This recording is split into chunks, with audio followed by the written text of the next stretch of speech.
पण यापुढे मात्र तुम्ही डॉक्टर बाबासाहेब आंबेडकर यांचं नाव सुद्धा घ्यायचं नाही, तो अधिकार तुम्ही गमावलेला आहे. सर्वोच्च न्यायव्यवस्थेमध्ये पदावर असलेली माणसं त्या बंधुगिरीकडे बाबाकडे जातात, तर इतरांचं काय? श्याम मानव कोण होता ते सांगणारे? त्यांना कोणी अधिकार दिला? एक फोटो समोर आला आणि देशाच्या सर्वोच्च न्यायालयाचे सरन्यायाधीश राहिलेल्या भूषण गवई यांच्यावर जोरदार टीका होऊ लागली. सध्या बागेश्वर बाबांची वक्तव्य चर्चेत आहेत. छत्रपती शिवाजी महाराजांबाबत त्यांनी केलेलं वक्तव्य असो की जास्त मुलं जन्माला घालण्याचं त्यांनी केलेलं आव्हान असो, यामुळे हे बाबा चांगलेच चर्चेत आलेत. याआधी देखील त्यांच्या वेगवेगळ्या वक्तव्यांमुळे ते चर्चेत आले होते.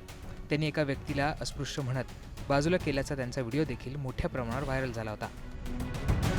असं असताना सर्वोच्च न्यायालयाचे सरन्यायाधीश राहिलेल्या भूषण गवई यांनी बागेश्वर बाबांची भेट घेतली आहे. त्यांच्या भेटीचा फोटो समोर आल्यानंतर आंबेडकरी जनतेकडून त्यांच्यावर मोठ्या प्रमाणात टीका होऊ लागली. या सगळ्यात अंधश्रद्धा निर्मूलन समितीचे संस्थापक श्याम मानव यांनी भूषण गवई यांच्यावर हल्लाबोल केलाय. याआधीच अनिसकडून बागेश्वर बाबांना 80 लाख रुपयांचं चॅलेंज देखील देण्यात आलंय. हे सगळं असताना भूषण गवई त्यांना भेटल्याने गवईंनी आता डॉक्टर बाबासाहेब आंबेडकरांचं नाव घेऊ नये असं श्याम मानव म्हणाले.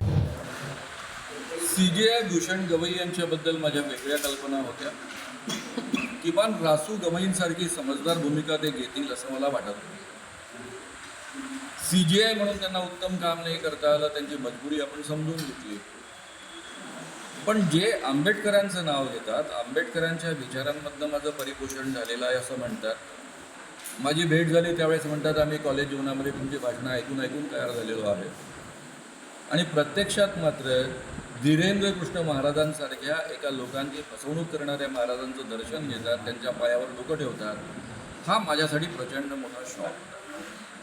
मी या निमित्तानं एवढंच म्हणेल की भूषण गवईजी, तुम्हाला जसं वागायचं आहे तसं वागा. तुम्ही CJI होता या देशाचे, आम्ही विसरून जाऊ. पण यापुढे मात्र तुम्ही डॉक्टर बाबासाहेब आंबेडकर यांचं नाव सुद्धा घ्यायचं नाही, तो अधिकार तुम्ही गमावलेला आहे. तुमच्या तोंडून डॉक्टर बाबासाहेबांचं नाव येणं हा बाबासाहेबांचा अपमान आहे, एवढं मात्र लक्षात ठेवा. काँग्रेसचे विजय वडेट्टीवार यांनी देखील नाव न घेता गवईंवर निशाणा साधलाय. नाही, त्याला तर जेवढ्या बागेश्वरला, हा कसला बाबा आहे बागेश्वर? हा भोंदू बाबा, हा काहीतरी बालिश वृत्ती, याला बाबा केलाय जाऊन मोठमोठ्या नेत्यांनी. आता दुर्दैव हे आहे की बाबासाहेब आंबेडकरांच्या विचाराची माणसं, सर्वोच्च न्यायव्यवस्थेमध्ये पदावर असलेली माणसं त्या बंधुगिरीकडे बाबाकडे जातात, तर इतरांचं काय? आणि त्यामुळे याची हिंमत वाढते. याला अक्कल कवडीची नाही आहे त्याला. या म्हणा, हा कसला बाबा आहे भोंदू. या सगळ्यानंतर आता मुख्यमंत्री देवेंद्र फडणवीस यांनी गवईंची पाठराखण केली आहे. त्याचबरोबर श्याम मानव यांच्यावर निशाणा साधलाय. श्याम मानव कोण होता ते सांगणारे? त्यांना कोणी अधिकार दिला? ते थोडे सर्टिफिकेट वाटणार आहेत. श्याम मानव अलीकडच्या काळामध्ये फक्त प्रसिद्धीकरता बोलतात, त्यांना कोणी विचारत नाही, त्यामुळे त्यांना प्रसिद्धी पाहिजे म्हणून रोज ते असे स्टेटमेंट देतात.